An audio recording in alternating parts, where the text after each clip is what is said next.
Hey guys, I thought I'd do a really quick video on a question I've seen a lot lately, and I don't know if it's just because there's a lot of new breeders coming into the hobby, which is awesome, or what, but I've seen a lot lately. How can I tell if my female is ready to breed? Not how can I tell my betta is ready to breed, but specifically female. So I thought I'd touch on that a little bit. So I have a couple pairs in here.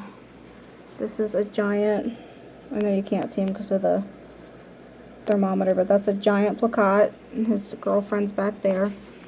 And this is my copper marbles that I had a spawn from and lost the fry for whatever reason, so we're trying them again.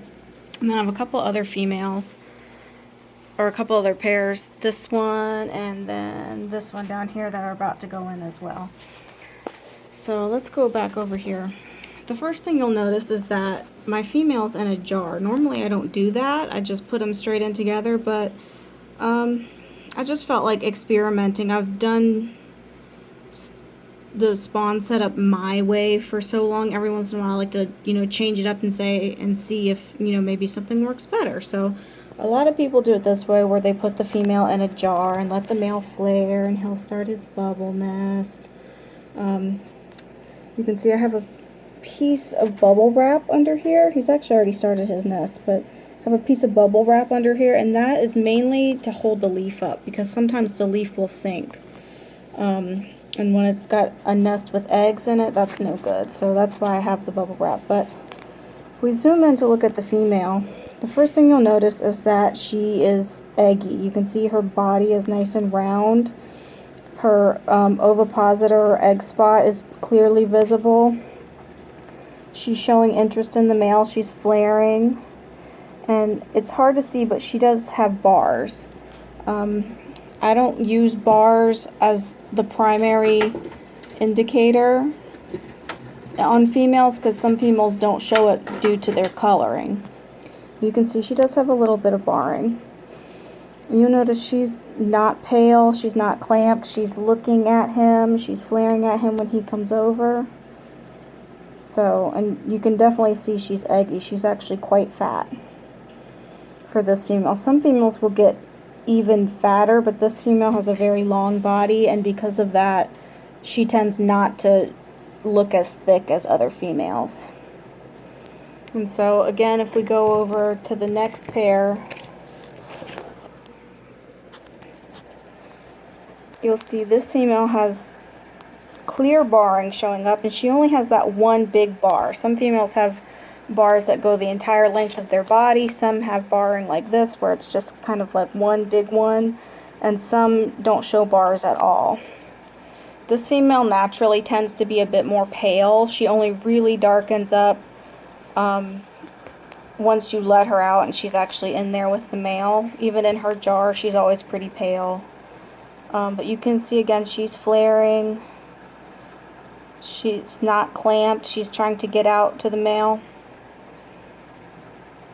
And that's really what you want to see. And again, she's pretty thick. Move out of the way. I'm right in front of his nest. Sorry. Could you move, please? Oh, bother. Okay, there he goes. But you'll see she's pretty thick as well. And she's also a really long-bodied female and doesn't get that big rounded tummy area like some do, but her entire body is thick, and you can actually almost see the eggs in her body if the male wasn't constantly in front of her. So we'll look over at these females too.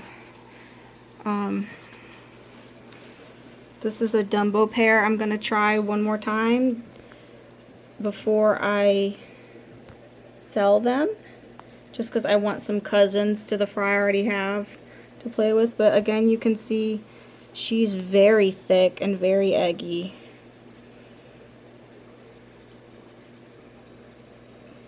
You can see this male's already working on his bubble nest in his jar. I uncarded them and let them kind of go on a date, if you will, which is what a lot of breeders do. They let them kind of get to know each other, and then they'll put them in the spawn tank, and the female will be in the jar, and then you let the male start his nest, and then you release the female. I don't ever do any of that.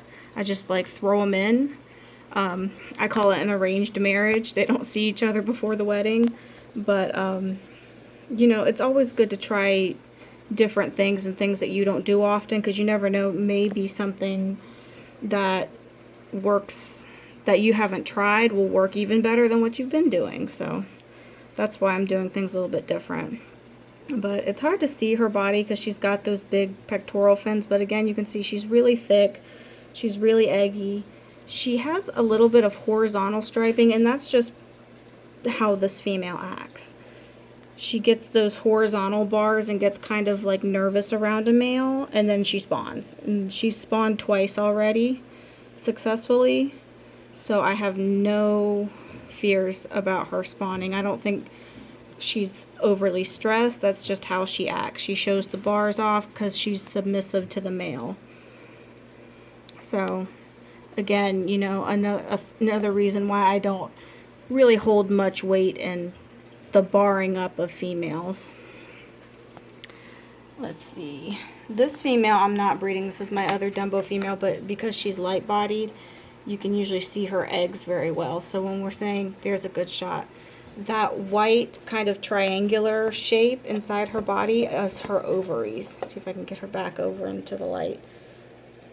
So when you see a female and she's got this kind of white organ, come on, turn around. Maybe if I uncard her so she can flare at her sister or her neighbor. So you can see right there, she's got kind of this white organ. That's her ovaries. And when they're eggy, you'll be able to see it much easier. And she is kind of eggy. She could be eggier, but she spawned recently. So this is another female. You'll have to excuse the jars, haven't changed them yet. But this is another female that doesn't ever tend to look pretty fat. Like, this is as fat as she ever gets. So while some females get really round and look like they're busty, some females don't. You have to look at them from the top down to see them, see the thickness of them. So, and then lastly we have this pair, which I don't know if you're going to be able to see well because it's dark, but this is actually an experimental spawn for me. I've never crossed a placat female with a long fin half moon male, but what I'm after is the colors that this female carries. So this male is what you call a pastel or grizzle. You can see he's got kind of blue fins and a kind of I don't know what you call it, pastel body. He's got a little red coming in. That came in after he got damaged in his last spawn, so his original color had no red, but crossed to this steel should give me some really pretty colors. But again, you'll see if I can get her to come up. She's very thick, she's very eggy. She's been flaring at the male and dancing for him.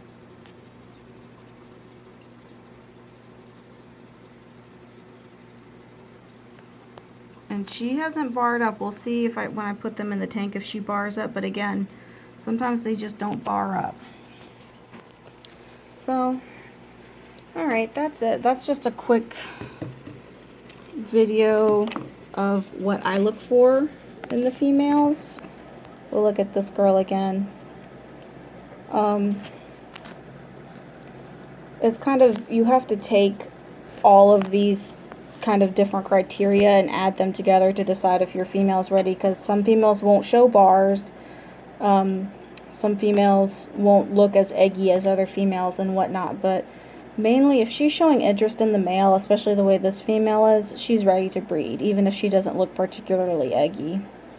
It's always a good idea to, you know, feed a lot of really high quality foods, live foods if possible, but lots of frozen foods and high protein pellet foods, because that's what they need to build their eggs. It's recommended, you know, you feed them well for like 2 weeks before conditioning. My fish are fed well all the time, so I really don't ever need to condition, and in my opinion, I like to keep my fish well fed at all times so they don't need to be conditioned. Because to me, the word conditioning means that they're not in good condition already. So I know some people disagree with me on that, and everybody has different opinions. That's just my little spiel on conditioning versus just keeping your fish in top shape and breeding them. So I hope this helps. If you want a video on what to look for in a male who's willing to spawn, let me know in the comments. I think it's fairly straightforward, but you know, you never know. Alright, till next time.